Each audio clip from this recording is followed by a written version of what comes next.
one of my early CFO roles, I got the moniker of the CF No, because all I did was just say no to everything. Everyone came in, I want to spend money on this. No. I want to do this. No. I want to fund this. No. But over time, particularly hypergrowth companies, it's not about saying no. It's what you say yes to that really helps drive the business.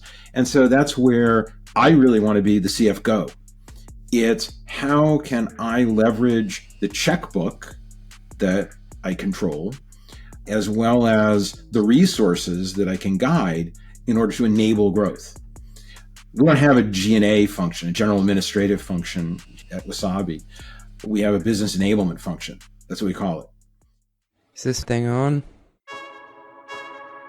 Yesterday's price is not today's price.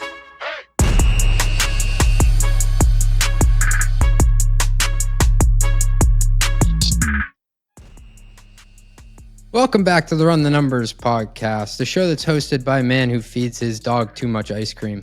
What follows is a conversation between me and Michael Bayer, the CFO of Wasabi. This guy is a hoot. He's really smart, he's entertaining, and he's got stories for days. He's been a CFO more times than fingers on my right hand. He also has a sloth as his background, which is hilarious as a CFO. He walks us through the epochs of growth for a company and how those chapters impact how he thinks about staffing for talent, and related to those different chapters in growth, talking about order of magnitude thinking, how you get people to buy into exponential growth and truly see the rate of change, which is pretty hard to do. We talk about the concept of the CF Go versus the CF No. Somebody called me the CF No once. I thought it was pretty insulting. I'm a good guy. And which of those we think we're each better suited for. And this really cool rock turning exercise he does whenever he starts a new role as a CFO. He's done it 6 or 7 times, like I said, so he knows what to look for, and 3 principles that he operates his team with. Finally, he tells this amazing story about David Lee Roth and Brown M&Ms. I'll leave you with that. And he links it back to our role as finance leaders. All this and much, much more after a short word from our sponsors. Does your revenue recognition process feel like a total guessing game? Step right up and pick a card, any card. You're not alone. Revenue accounting is getting more complex, especially with subscription models, usage-based billing, and evolving compliance standards. Woohoo! RightRev is here to help you gain control over your revenue accounting. RightRev automates the revenue recognition process from end to end. Whether it's multi-element arrangements, subscription renewals, or complex usage-based contracts, RightRev takes care of it all. That means fewer spreadsheets, fewer errors, and more time for your team to focus on growth. Customers like Snowflake, Logic Monitor, and Epochs chose RightRev to manage their high volume and complex revenue accounting. CFOs can see the bigger picture faster without being held up by their team's reporting nightmares. You know me, I'm a business model fanatic. And don't get me wrong, I love all the evolutions. We've got self-serve revenue, usage-based revenue, and now even success-based revenue, you name it. But that doesn't make it any easier for us bean counters on the back end to keep score. RightRev is like a cheat code for staying ahead of revenue complexities. So you're ready to transform your revenue accounting? Visit RightRev.com to schedule a demo. That's RightRev.com, and tell them your boy CJ sent you. RightRev, modern revenue recognition simplified. Oh yeah. Ready to plan confidently, close faster, and report with accuracy? Here's what sets Planful apart. Imagine purpose-built solutions for every department, from FP&A to accounting, marketing to HR, all with built-in financial intelligence. It's easy to implement Planful in just weeks with minimal IT involvement, enabling seamless collaboration across your organization's key financial workflows. Best of all, Planful grows with you. Its unmatched scalability ensures that no matter how fast your business expands, Planful can keep up. See why over 1,500 customers worldwide choose Planful as their flexible, user-friendly, end-to-end financial performance management platform. Visit planful.com/metrics to see how you can elevate your team this year with Planful. They will hook you up. It is planful.com/metrics. Tell them your boy CJ sent you. Planful.com/metrics. Listen, being a CFO, it's not always that glamorous. Sometimes I find myself watering the plants and taking out the garbage in the office. And, the best CFOs I know they're true business leaders. They know how to drive growth in heroic fashion. Unfortunately, the status quo of finance makes that really hard because day to day, we're mostly up to our eyeballs in spreadsheets and receipts. Thankfully, there's a financial provider who has built a solution to match your ambition, Brex. Brex designed a modern corporate card and spend platform that controls spend proactively. and automates tedious expense and accounting tasks. Brex frees up CFOs to focus on high impact projects that drive growth. You know, the shit that's actually worth your CFO time. So how does Brex work? You can embed your expense policy inside the corporate card to prevent out of policy spend before it happens. Receipts and memos are auto-generated, so you always have what you need to close the books fast. Managers get freed up from reviewing, every possible expense under the sun because in-policy expenses are auto-approved, and AI will flag any exceptions. And all the while, your expense detail is syncing with your ERP because Brex integrates with almost all of them. I love that, from QuickBooks to NetSuite. It's your time to shine as the strategic growth driver you are, and Brex can make it easy. More than 30,000 companies like DoorDash, Coinbase, and SeatGeek use Brex to make every dollar and every minute count. Join them at brex.com/metrics. That's brex.com/metrics. Michael, welcome to the Run the Numbers podcast. Well, thanks. And I'm looking forward to chatting with you today. You have one of the most unique backgrounds out of any guest. And I'm talking physically background in back of you. I mean, your career background's great too, but is that a sloth on the wall? That is indeed a sloth. Now, just for clarity, it's a stuffed sloth, is a stuffed animal. That is not a real sloth. I would never do that to a sloth. What's the story behind that? It's the sloth, and it's sort of some of the other graphics you see here. I've always thought that the office of the CFO can be a little daunting, and I've just tried to do everything I can to humanize it and make sure that the team feels like they can approach me and the office and the folks that I work with just as the human beings that we are. And so I find sloths are a sort of disarming group of animals that make people more comfortable. It's a great point, though, because people do at times treat you different. Have you seen that in your career? Like, there's just, I don't know. It's almost like there's this invisible wall. It's like, oh, I'm talking to a CFO now. Maybe I should, sit up straight and make sure I have a collared shirt on or something. It's very true, and it's an unfortunate reality of the rank you earn along the way, and I think the good professionals find a way to make sure that, they offer a different perspective than perhaps early career folks, but they're just people too, and they're just team members too. And I think the better you frame yourself as a partner to the rest of your team and a collaborator, the more people feel like they're welcome to come in. Now, the reality is you have the title, so with that comes some responsibility, and with that comes some level of unapproachability. People don't want to necessarily tell you everything. And so I've tried to always frame it for the folks that I partner with that, look, things are going to go wrong. Mistakes are going to happen. Problems will come up. And I don't want anyone ever to be afraid of approaching me about a problem, because look, we're going to have problems. People are defined by how they solve them. That's great. And in addition to your role as a CFO, you are a lecturer and are involved in the academic world a bit too, over at Babson College. And you were telling me about part of the seminars that you do. You go over these epochs of growth and walking through the company stages. It really struck me as a framework that I think others could look at their company growth strategies through. Would you mind taking us through what those stages are? Sure. I do this both professionally and as part of my avocation, which is as a lecturer, as you mentioned. I really think of companies as going through epochs of growth as they mature, and this is what I've assembled over the years in starting with mostly startups. I've usually been the first full-time CFO, and they're usually pretty early stage companies. But as they grow, the very first thing you have to do is drive revenue. That takes a lot. I'm oversimplifying. You got to build a product, you got to find customers, you got to get a company together. But the very first metrics that you start tracking are around revenue. Are you growing it? And so the very best companies really grow that and accelerate it. And I've been fortunate to be with a number of hypergrowth companies. So that slope is pretty high. but the focus is all on growth, growth, growth. Drive as much revenue as you can. Over time, as companies get bigger, and they naturally do, the company needs to start focusing on demonstrating that it can make money selling a lot of stuff, whatever it happens to be, product, services.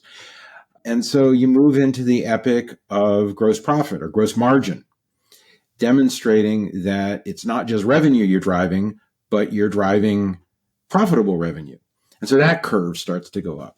And you invest as much as you can in the sales and marketing resources, the product development resources, whatever you can to keep the growth high, but also start driving meaningful margin. Over time, you get to that sort of target margin structure, and you start thinking about, okay, does it still make sense for us to be investing heavily in customer acquisition and new product development, or is it time to sort of shift into a more mature company perspective? And that's when you reach the epic of net income or EBITDA or whatever the right profitability metric is for your company. Now, that still could be that you're investing in the business and investing in growing the business, and that's the stuff that goes onto the balance sheet. But you want to drive net income or EBITDA. And then finally, you focus on cash flow. And these are the most mature companies. Those are the companies where they're focusing in on how do they drive meaningful cash returns. And it gets to the whole cycle of capital that's introduced into a business. And ultimately, we're all here to pay the rent on the capital that's deployed in the business. And so it's only when you can demonstrate and generate positive cash flow that you can start paying the rent on that capital. And so if you think about these stages of the company in a thoughtful way, they really map to the stages of raising venture capital or capitalizing companies or just the maturity curve of the company. But it also relates to the metrics that you use and, frankly, the kind of people that you might want to have around on the team. Some people would say that different people are better for different epics in the company's growth. That there are startup people and mature company people. I think it's a little bit of a simplistic mindset, but it does sort of apply. Some people are just more comfortable in earlier stage companies and later stage companies. Some people just aren't prepared for a company that is burning capital at a rapid rate and is only going to be able to make payroll if they raise the next round and raise the next round and raise the next round. It's nerve-wracking for some folks. I'm just used to it. It's part of the process. I would say the very best people, and the ones that I certainly try to hire for, are the ones with a growth mindset.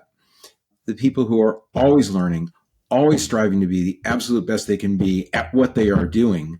And if you find people who are always thinking about what's next, what do I need to be in a year or 2 years from now, and trying to get there, then you find people who can map themselves across these different epics.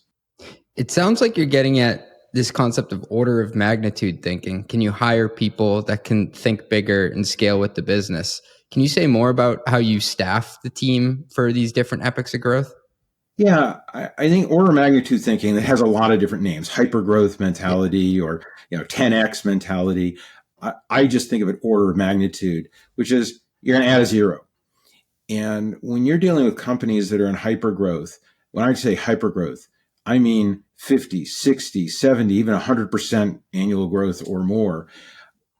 The job is tough because the problems you're solving, the opportunities you're taking advantage of, if you build a process, build a system, hire a person to solve the problem you have today, well, remember that the problem you have today is going to be twice as big just next year. The system you put in is going to have to be able to scale 2x, 4x, 6x very, very quickly. By the time you get a system in place, you might have 10x the volume. And so it means always thinking about what's the system, the process, the person that I'm going to need, not today, but 2 years from now. And it means that, for example, in hiring, when I look at the candidates for roles, sure, it's nice that they can do the job now. But I'm really looking for the person who can do the job that I'm seeing it being in 2 years. And that's even harder because in most of the companies that I've been part of, we're in brand new industries. We're solving problems that have never been solved before. So I don't really know what it's going to look like in a couple of years. And neither does that person. It gets back to that growth mentality. I'm looking for people who can constantly think about what's it going to look like in a couple of years and drive solutions and structure things to solve that later on. I've had a lot of CFOs say hire for whoever you need 18 months, 2 years out, but I've never heard somebody say it in that way, that what does this look like when you add another zero to it? Yeah, and that's the core principle. A lot of people talk about it, but I think about what does it actually mean? You know, I've talked about this a lot. What is that order of magnitude thing? Well, in the earliest stage of a company, you want to get one customer and you're really excited about it. And then you drive to get 10 customers. And every time you lock down a new customer, your dashboard changes and you can see 1, then 2, then 3, then 5, then 7. And all of a sudden you have 10 customers. And then you get the 11th. And you say, wait a second, that doesn't fit on one slide anymore. That doesn't fit on one report.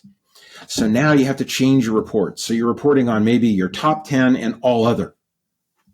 And that's what you do as you take on your 10th, your 20th, your 50th, your 70th. But then all of a sudden you have 100 customers.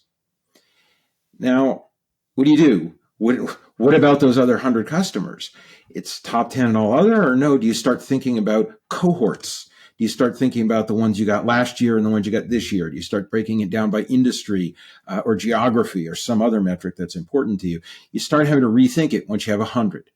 And you go through that same evolution at 1,000 and 10,000 and so on, where you constantly have to rethink everything you do. So the rule I always use is whenever a metric adds a digit, whether it's customers, employees, partners, systems, doesn't matter what it is. As soon as you add and you get to that 10th or 100th or 1000th, rethink the way you're approaching it. And it comes back to that, think about where you're going to be in a couple of years.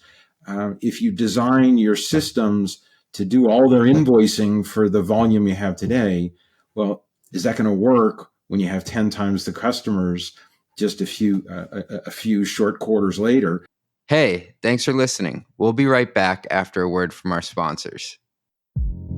Trust isn't earned, it's demanded. Whether you're a startup founder navigating your first audit or a seasoned security professional scaling your GRC program, proving your commitment to security has never been more critical or complex. That's where Vanta comes in. Businesses use Vanta to establish trust by automating compliance needs across over 35 frameworks, like SOC 2 and ISO 27001. Centralized security workflows, complete questionnaires up to 5 times faster, and proactively manage vendor risk. Vanta not only saves you time, it can also save you money. A new IDC white paper found that Vanta customers achieve $535,000 per year in benefits, and the platform pays for itself in just 3 months. Join over 9,000 global companies like Atlassian, Cora, and Factory, who use Vanta to manage risk and improve security in real time. For a limited time, our audience gets $1,000 off Vanta at vanta.com/metrics. That's vanta.com/metrics for $1,000 off. Here's a question. Do you feel like you're wasting time and energy on contract renewals or tracking shadow IT spend or, this is a bad one, explaining rising software costs to the board? Truth is, traditional spend management is broken. That's where Tropic comes in.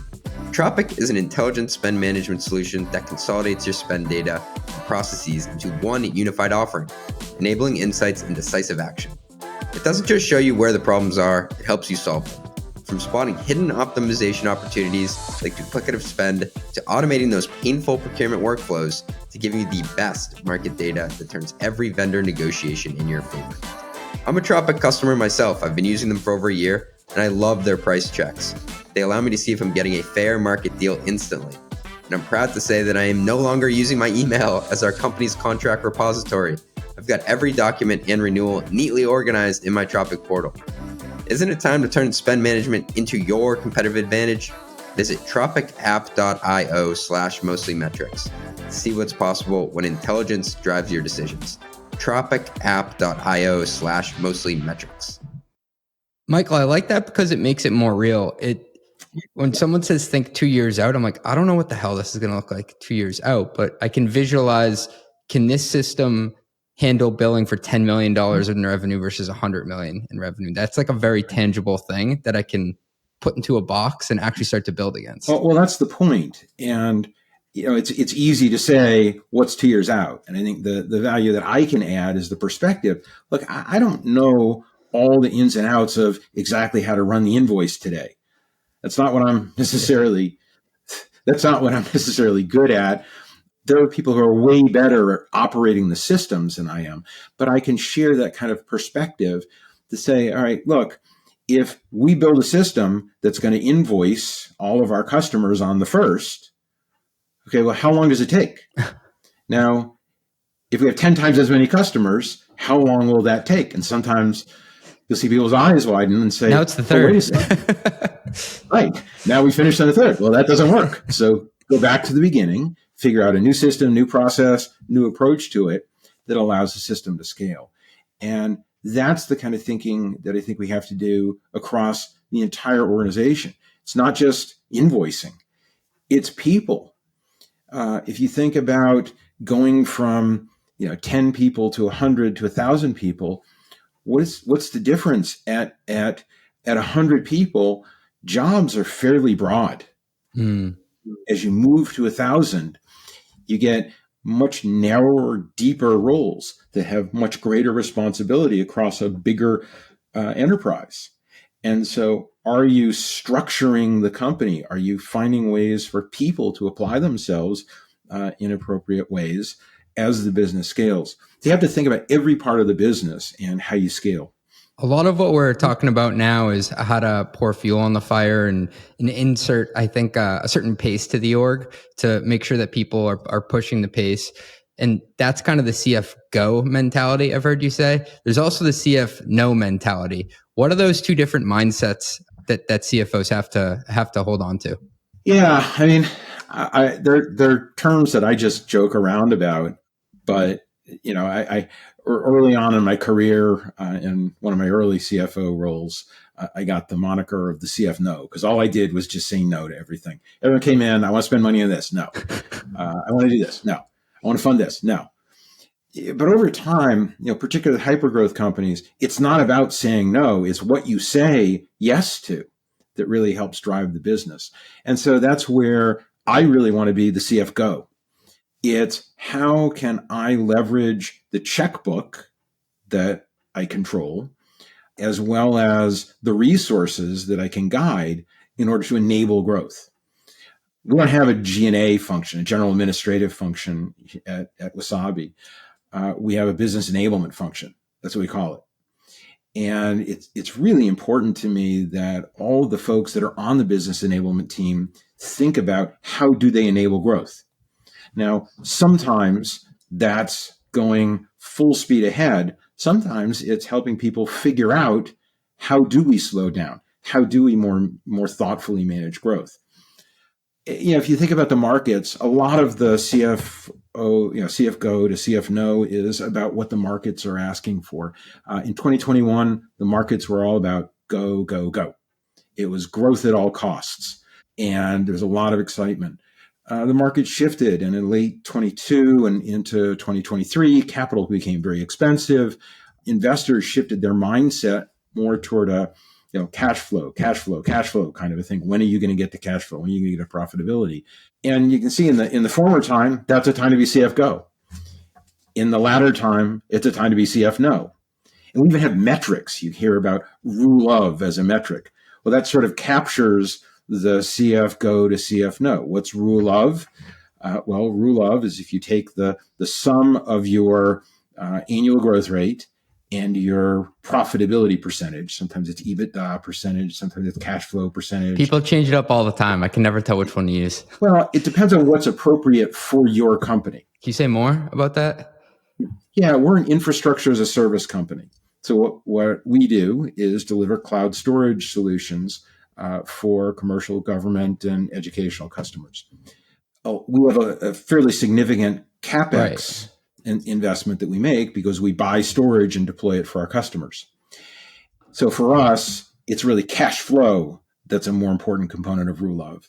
For other companies that are pure SaaS or many other kinds of companies, it's more about profitability. And so it depends on the company how you want to express it. It's non-GAAP, so you can express it however you want as long as you're consistent.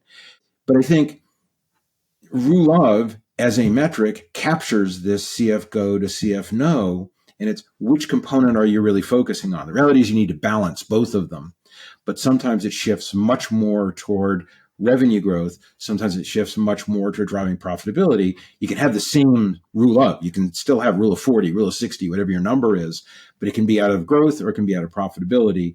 And I think the thoughtful CFO is the one who is effective in mapping what's the right thing to do at this time. And you bring up the macro piece of it or overlay. And I don't think it's just CFOs who are grappling with like, how do I do both of these or how do I be good at both of these kind of schools of thought? I think there is a whole class of managers. It could be a product manager, marketing manager, and all they knew was how to spend and how to hire. And now you're running into this, oh, I've never had to, you hope you don't have to fire anybody. I hope I don't have to downsize the workforce. I hope I don't have to do more with less. Would you agree, just outside of CFOs, that that's a broader theme now? Well, I mean, doing more with less is always a theme. You have to do that all the time. I think those of us who are in business are constantly trying to figure out how do we do more with less. I think there's more recognition today that in order to grow, you need to invest. And the idea of cutting your way to success is just much more difficult. Now, look, I work in a world of early stage technology startups. So I'm not dealing with the problems of a Fortune 500 that's got to figure out how do you cut back cash flow or cash burn because you're not going to be able to raise any more money. That's a different problem set and not necessarily the one I'm in a good position to comment on. But I will say that there's a broad awareness by managers in startups, in early stage companies, that they have to be thoughtful, got to watch every single dollar. And again, I think the office of the CFO and being mindful of our business intelligence charge of helping our managers figure out how to spend, how to invest. I think that all comes together in the role of the team that I work with. Michael, you've been a CFO 6 or 7 times. I may even be understating that. You described this rock turning exercise you do when you start a new role as CFO. Can you take us through that? Because I think it's awesome. Yeah, I'm getting on in years, so thanks for reminding me about that. But I have done this a few times. Most of my positions have been the first full-time CFO of the company. And I'll say it's always too late to hire a CFO, but that's not necessarily the wrong decision. But it does mean that when I get there, there's usually a lot to clean up and a lot of rocks to turn over. Over the years, I've built up a list of areas that I go investigate. It's basically the rocks that I turn over when I get started. It's a very structural way of looking at every element of the business. It starts with cash and how does the cash conversion cycle work, but goes much deeper into how well is the business plan published, disseminated, and communicated, business strategies clear, operating plans in place, systems in place, processes in place, what's documented, what's not. I could go on and on. But it's a list that I've distilled down. And you just start going through, or I just start going through and turning the rocks over. Some of them are nice and clean underneath. Some of them, there's some minor bugs to squash and can take care of those.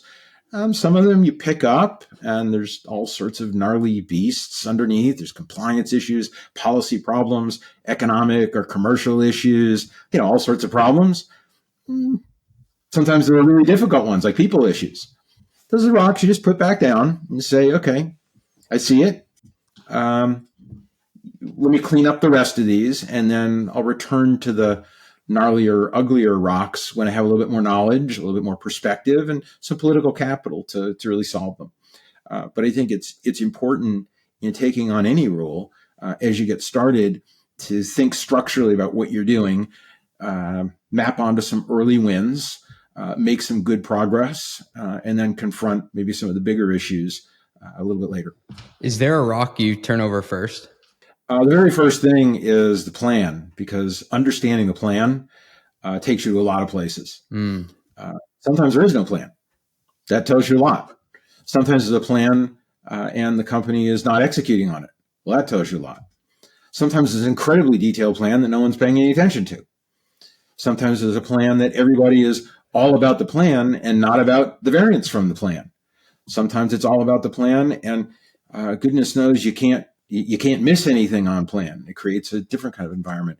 But it's usually a good start, and it's not just the financial plan, it's the business plan.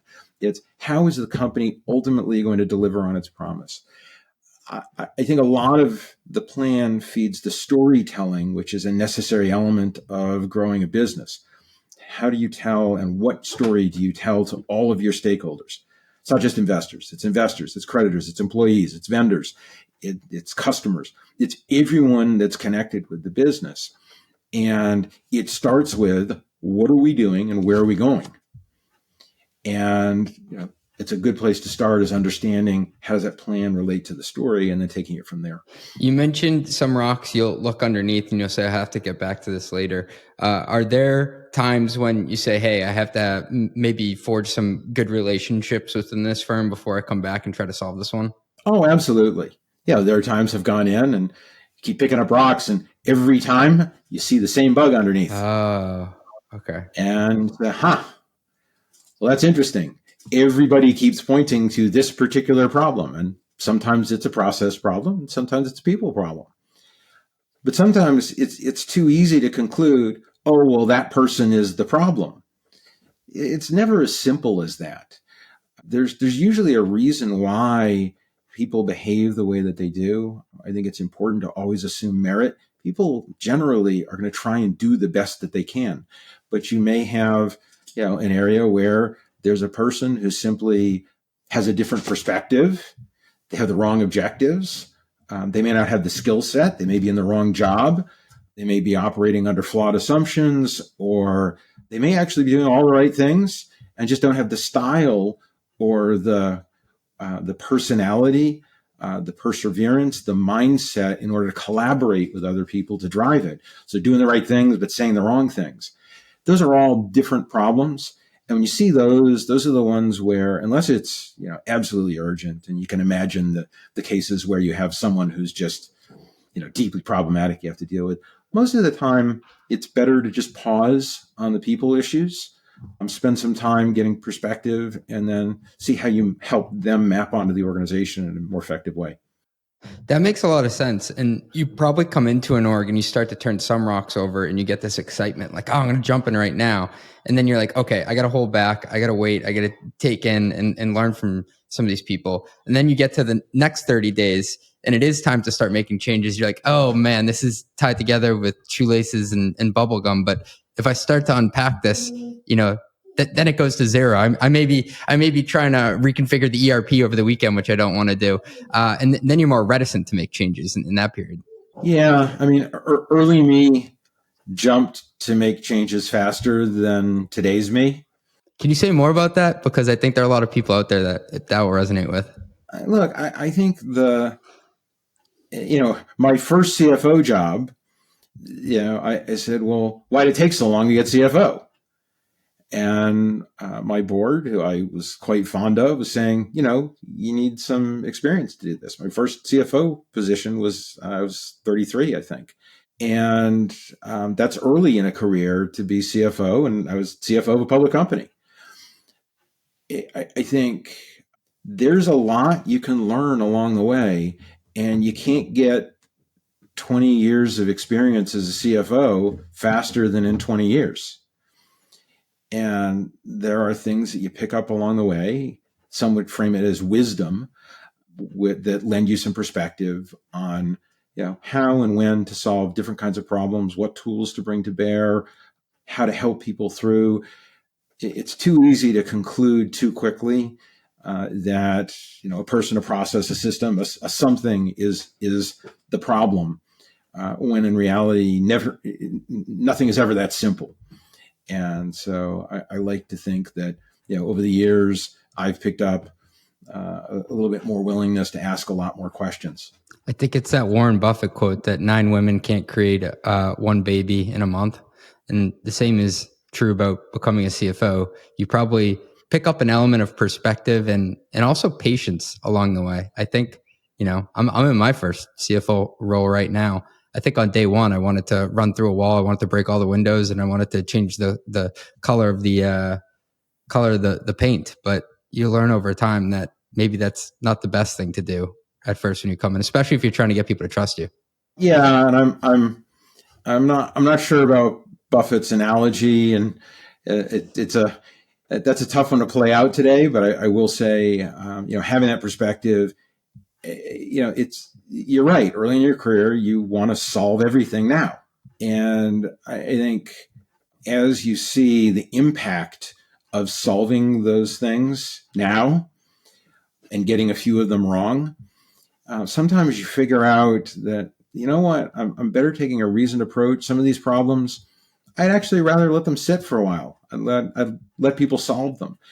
Sometimes I will say to the folks that I partner with that are on the team with me, look, I'm good at giving people just enough rope not to hang themselves. And I really want people to make mistakes sometimes. It's one of my rules is I foster an environment where they can make mistakes. They feel good about being able to make them as long as they figure out how to fix them. But the only way you learn is through having the experience of doing things right, doing things wrong. And I think it gets back to sometimes early on, you just want to solve everything all at once. And, sometimes you're better off letting things go along for a little while. Maybe there's a reason why it is the way that it is. Maybe it'll solve itself. Maybe someone else will find an opportunity to learn by solving a problem. Hey, Michael, what are those principles that you've picked up over the years? I think you have a couple for your team.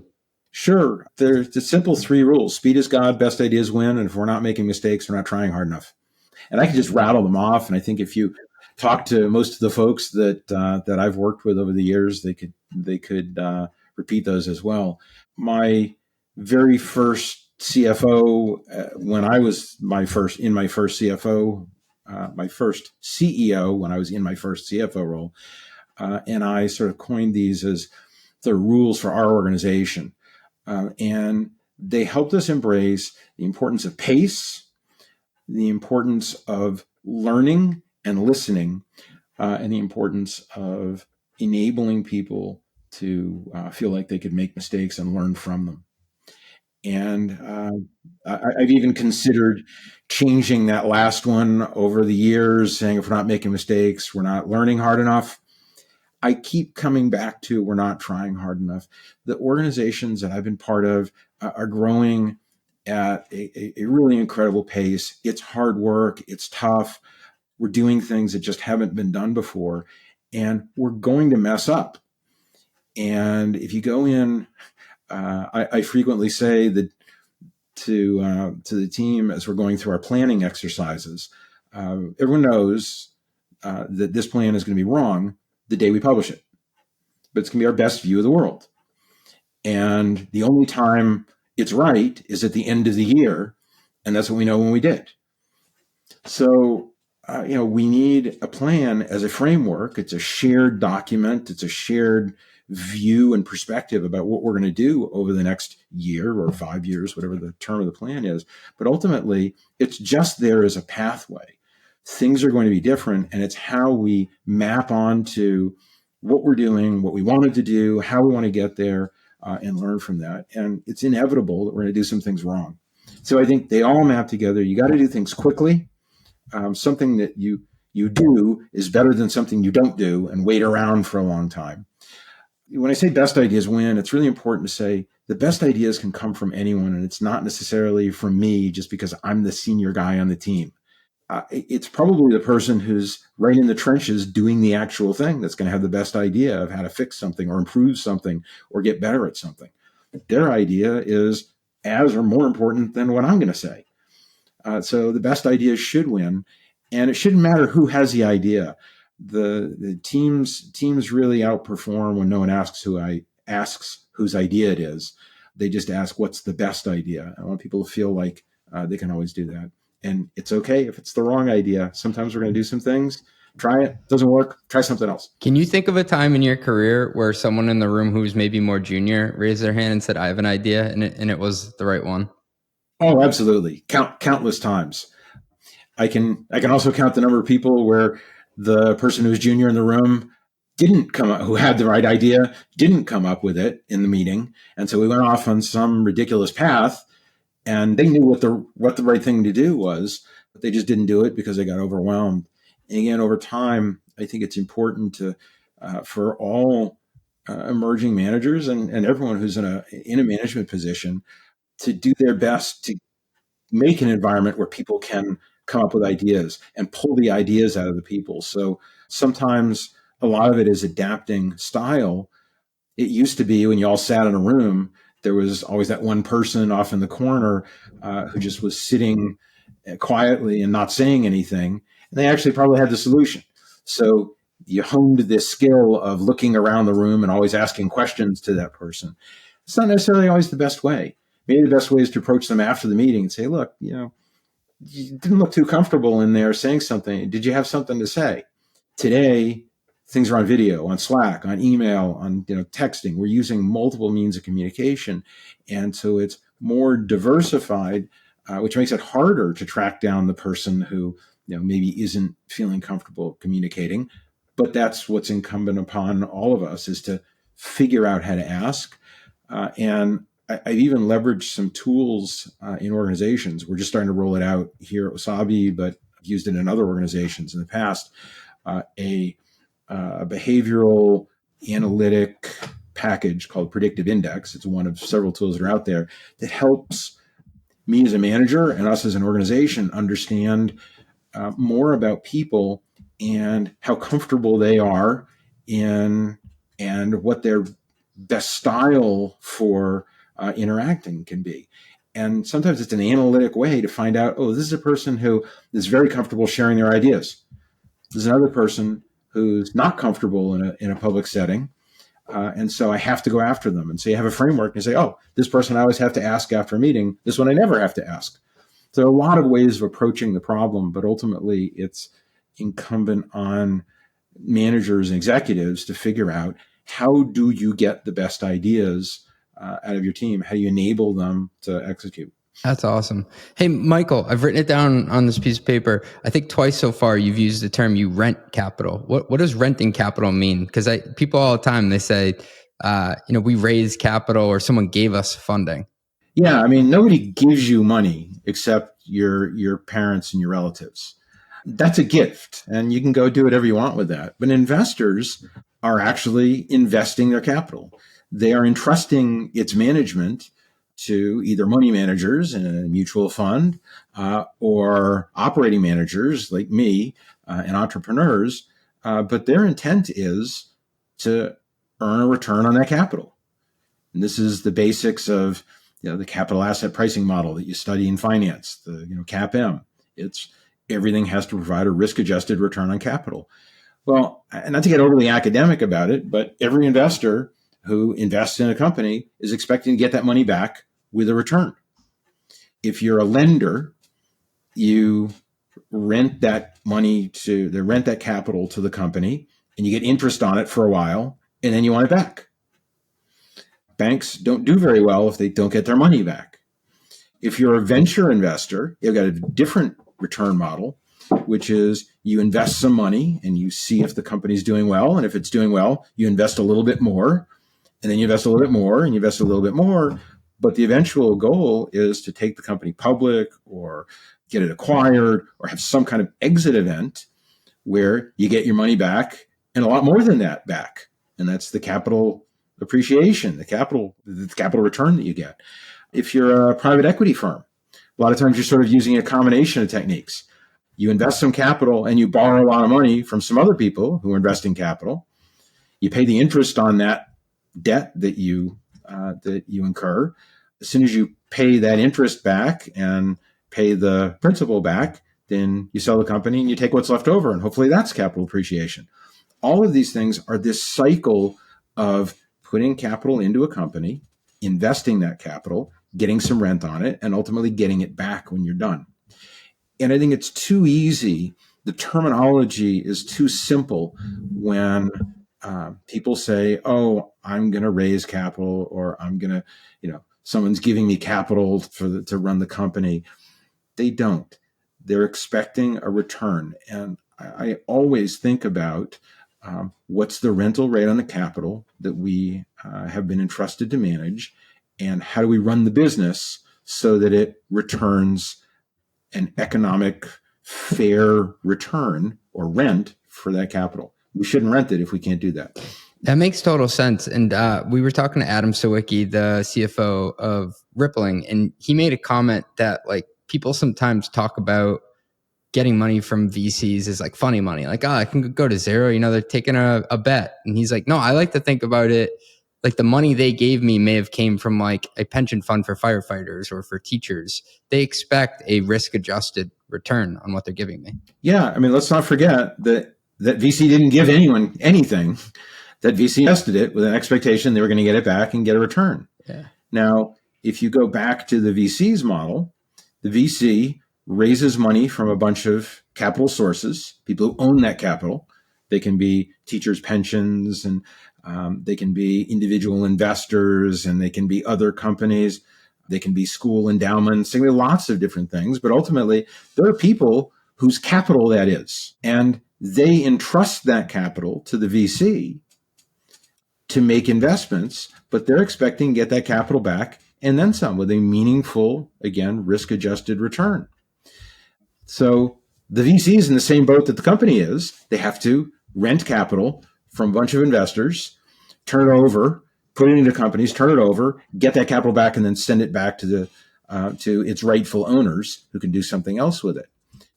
There's no funny money that's in this. It's attached to real people and real companies and real entities somewhere way back. And I oftentimes very formally think about a firm is basically there to rent capital from investors, rent labor from employees, and then provide a thing, a product, a service, whatever that happens to be, to customers. Those customers pay a fair price for the thing that they buy, and that fair price ultimately has to be enough to pay a fair wage to the employees and a fair return to the investors. And it's sort of simple economics, but it helps to sort of characterize all of the transactions that are going on within the company. Think about, what are we actually doing here? And then you start looking at the differences, the different ways that employees can rent their time to the company. Some of it's paid in salary, some's paid in bonus, some paid in stock, and so on. They have a different return model for each of those. And then also think about the investors. There's a sort of a fake delineation of capital into debt and equity. Debt and equity are the same thing. It's just capital. It's just got a different payback model, a different return model, a different seniority model, and it's just a different way of earning that return on that capital.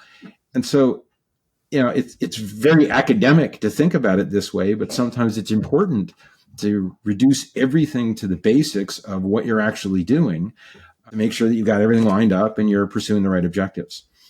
That's great. Michael, you're a bit of a musician, right? I'm a failed musician at best. I'm fond of music. I'm a big fan, but I'm not a magician. What's the Brown M&M story? Oh, that's an interesting legend that I would say I've researched it enough to think that it's probably real, although I can't vouch for it, and I've never had the chance to talk to any of the protagonists. But there's a legend that the band Van Halen, you're probably familiar with Van Halen, used to put in a clause deep in their contracts that was termed the Brown M&M clause. Basically, they put a requirement that in their green room, where they would go to get prepped for the concert in whatever form that was, they had a list of munchies that they were supposed to have. And that list, the one that I saw, was potato chips with assorted dips, nuts, pretzels, M&Ms, 12 Reese's Peanut Butter Cups, and 12 assorted Dannon yogurts. And the particular note on the M&Ms was interesting. In parentheses, it said, warning, absolutely no brown ones. Now, this was buried on page 200 and something of this massive document that was the formal contract for their arrangement. And so when they would show up in the green room and they'd see the snack tray, and if they saw brown M&Ms in the bowl, then that's when they would trash the room and throw things around and have the typical rock star fits. Well, this wasn't just because they were like rock divas or crazy people. As I understand it, David Lee Roth was the inspiration behind this.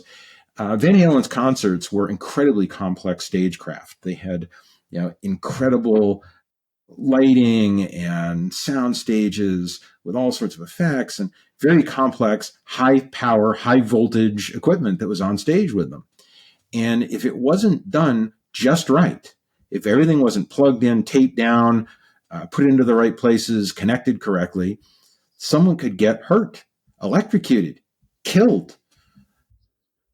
And so it's very important to them that they knew everything was right. And so in this complex document, they knew that if they walked into the green room and they didn't see brown M&Ms, they knew that somebody had read every last page of that contract to make sure and say, "Ooh, we better not put any brown M&Ms in there." And they could go on stage confidently and play their concert and do their best and push themselves to the very edge, knowing that everything had been taken care of. Now, why are we talking about this in your CFO podcast? Well, I use this in order to talk to our team about the way that we should approach our role. And I think about how we put lots of brown M&Ms into our company. We have lots of metrics that we're looking at. We have lots of controls that we put in place, lots of processes that have to run just right.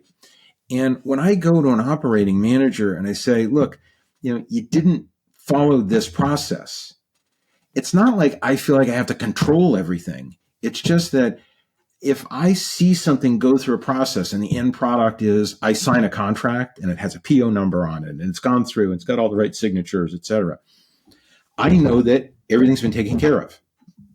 And I'm providing that service to you as an operating manager so you can go out and do your very best.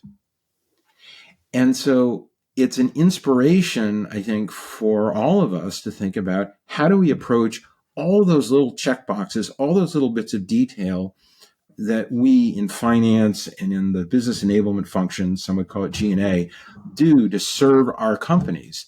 It's all about making sure that we've got all the proper checks and balances in the organization to make sure everything goes smoothly.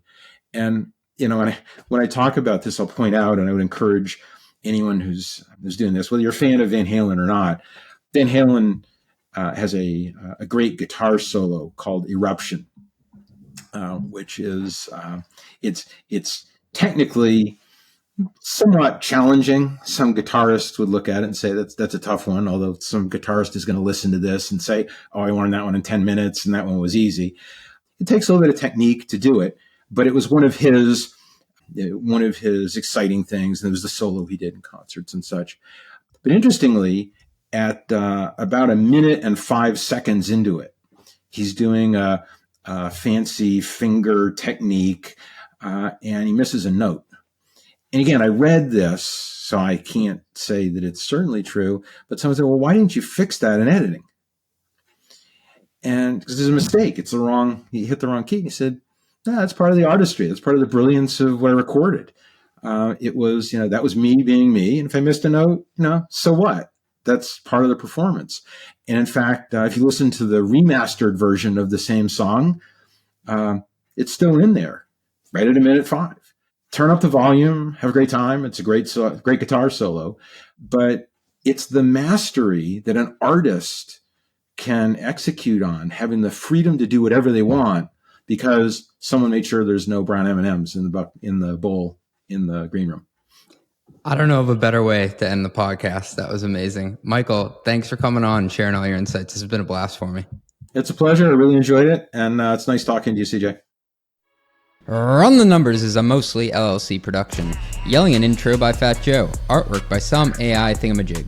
Podcast and video editing is done by Cleancast at cleancast.io. Nothing said on this podcast is intended to be business or investment advice. It's the sole opinion of me, a guy who feeds his dog too much ice cream and has a history of net operating losses, lol.